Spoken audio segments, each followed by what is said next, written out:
Activate separation techniques, progress quiz 2. The first one we're doing is we're going to match the keywords with their explanation or example. We've got evaporation, and we know that's when we change from a liquid to a gas.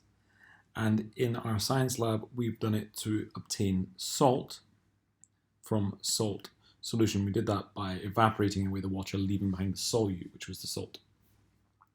We've got filtration. That's a method of separation which we might use, say, to separate coffee granules from the coffee solution. Let's have a look.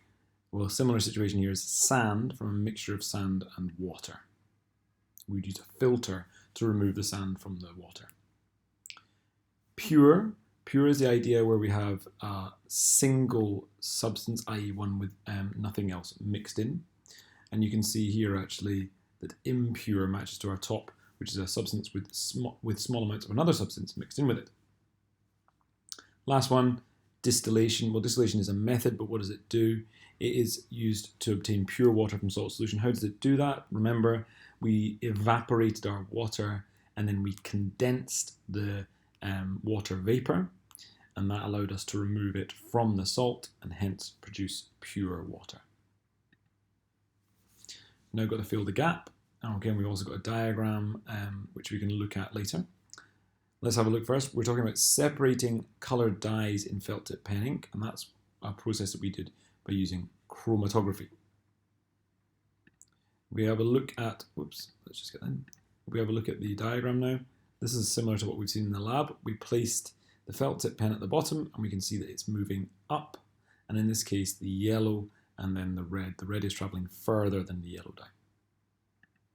So the water is carrying the dyes in the ink up the paper. And what that picture was a chromatogram.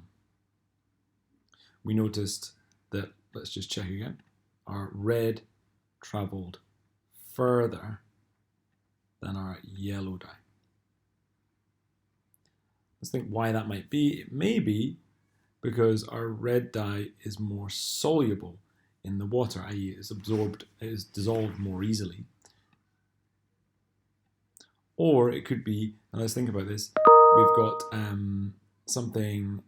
our dyes sticking to the paper. The stickier the dye, the slower it will travel, and so therefore the yellow dye sticks more strongly to the paper, and that's why it's further down in our diagram, in our chromatogram, as you can see here.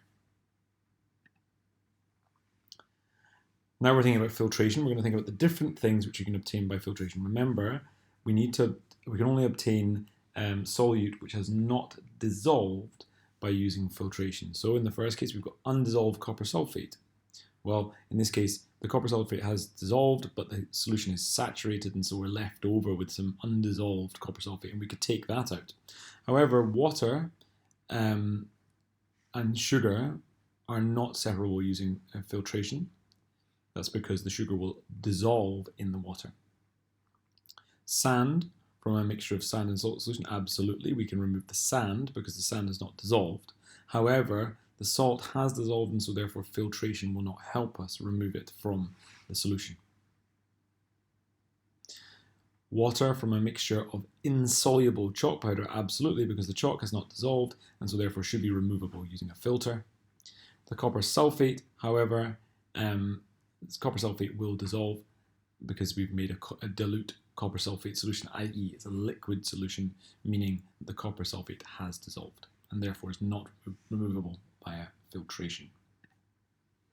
Last one, we've got someone doing some evaporation in an evaporation dish, and we heat the solution, we allow some of it to evaporate and then leave it in a warm room. We find that copper sulfate crystals are left in the evaporating dish. Let's select the sentences which are true. Well, absolutely. In the first case, the particles in the copper sulfate and water particles are mixed up because that's what we're doing when we make a solution. And solution of copper sulfate is a mixture. It is where we take two materials and mix them, two substances, and mix them together. If we heat the solution with a Bunsen burner, this will remove water from the solution more quickly because it's at a higher temperature. The particles have more energy and therefore they will move. Felix could not have used filtration to obtain the copper sulfate crystals because the copper sulfate has dissolved into the solution, and therefore filtration is not applicable here.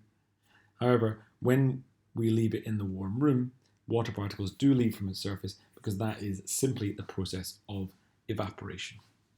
Please have a look at this, compare it to your answers, and then move on.